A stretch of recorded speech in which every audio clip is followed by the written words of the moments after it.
Aloha again, I'm Laura Christine, founder of Being Boundless, a safe space for you to explore yourself, your consciousness, to evolve spiritually, and not be judged by those around you, because anybody in Being Boundless is open to all the potentialities of the soul. And I host the Boundless Soul podcast, where you can have not only inspiring tips and tidbits and channelings and things, but inspiration from your peers, others who are on self-discovery journeys, who are putting themselves out there, who are getting the word out about how amazing life can really be. So it's super inspiring and motivating. This week, we're talking about knowing yourself. It's the fourth of 5 steps for setting healthy boundaries. We need to set healthy boundaries, or we'll never be boundless. We won't know who we are, and we won't be happy.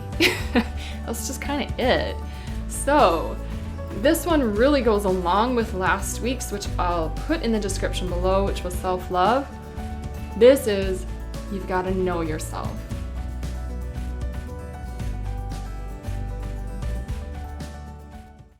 So how do you know yourself?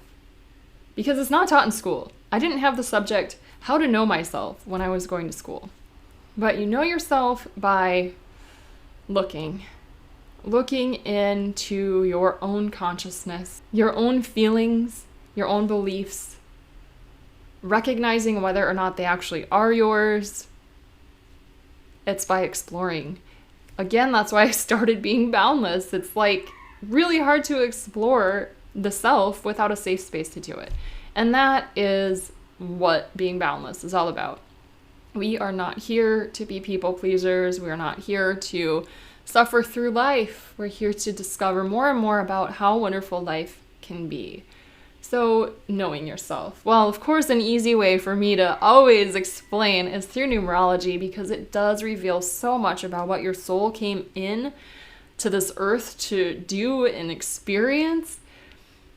But even without that, to tune into the self, to sit with the self, meditation, yoga, qigong, art, anything that helps you tune into this body and what's really going on.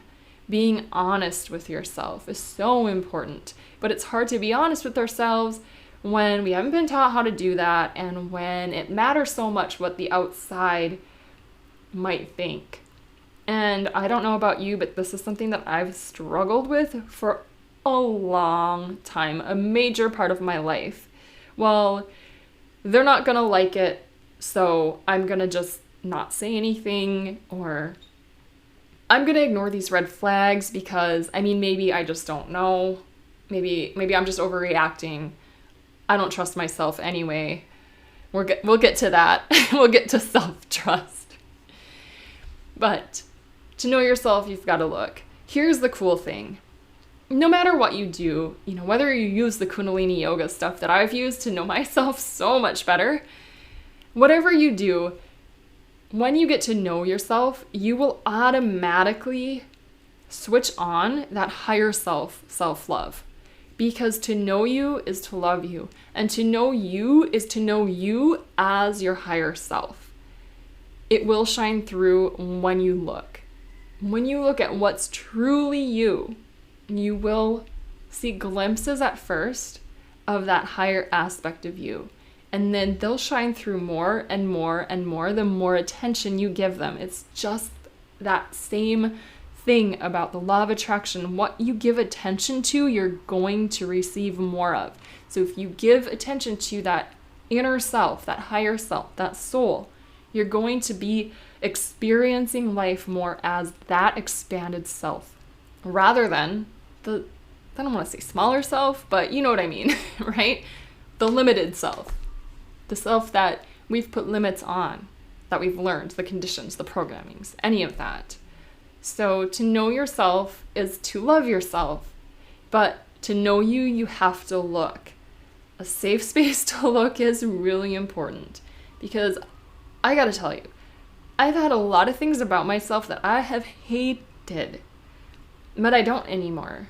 And I don't really live those aspects of myself anymore either all the time. But even when I do go back and live something that I don't like necessarily, I've stopped hating it. I'm going to give you one metaphor.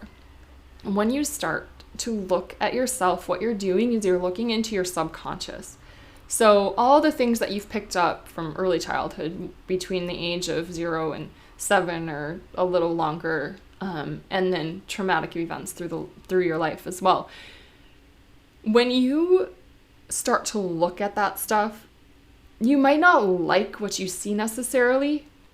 And I liken it to clearing out a closet or cleaning out a closet. So your subconscious is your closet. Now, if you're like pretty much anyone else in the world, you just throw stuff in your closet. I don't need that. I'm going to throw it in there and leave it. And it's just in your closet. The closet door's shut, so you don't necessarily realize it's there. You don't really notice it and whatever. But here's the deal with the subconscious. All that stuff in your subconscious, so all that stuff in your closet that you've just put there and you don't really remember, it is affecting you right now. Your decisions are basically influenced, not even basically influenced. Your decisions are influenced by whatever you've got stored in that closet of yours.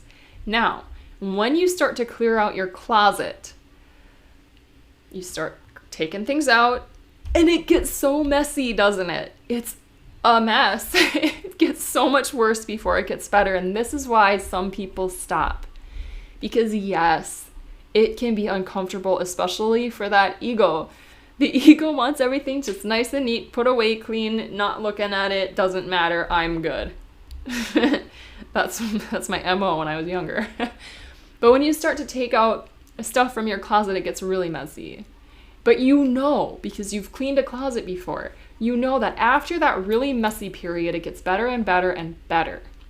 And during that messy period, yes, you're probably going to get distracted by this or that or the other thing.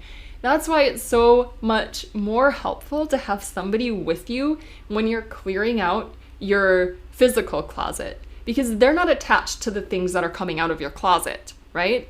You are in at least some ways. Same with the subconscious. We are attached to our identity, which we hide and hold in the subconscious. And the ego certainly doesn't want to ruin its identity or lose its identity. So we can start to get distracted and maybe hang on to some things that aren't necessarily for the highest and best. They don't bring us that light and joy and love. But having somebody, a coach, a therapist, a friend, or even a community with, whom you can share whatever's coming up, if you feel that would be helpful, is really helpful, and it helps you get through that messy closet phase a lot smoother. So, to know you is to love you, but are you willing to love yourself enough or be motivated enough to get through the messy part of the closet clearing, or the subconscious clearing, the looking, that inner work, to then come to the place where it is thousands of times better? Because when you do clear out that closet and you put only the things in, and maybe you clear it out and make space for the new stuff to go in, which is super exciting. And the subconscious does the exact same thing. So if you clear it out, then you can put something new in, and then let that new thing start to determine your present and your decisions and your future. That is what knowing yourself is all about. And that's why I'm so excited about talking about it. It's incredible what you can do when you are at least motivated enough by pain. Maybe you're in pain and the pain is motivating you to clear that closet out, or just by knowing how much better it can be. Either way, it doesn't matter. It doesn't matter the motivator. It just matters that you know that on the other side of that mess is something so bright and so brilliant and so beautiful that it is more than worth any discomfort that you might feel. So if you're looking for a hand in that, head over to beingboundless.teachable.com and click begin. You'll see all the different resources that are available there. And if you have any questions at all, do not hesitate to connect with me. I'm on Instagram at being.boundless, and I'd love to connect with you there. It's super fun to make real, genuine connections. And until next time, thank you for being boundless with me. We have one more video coming out in this series next week, so do be sure to subscribe so you never miss one. And I'll also connect the Boundless Soul, the podcast, down in the description because it's so motivating and inspirational for you. Thank you so much. Sat Nam. Have a beautiful, beautiful day.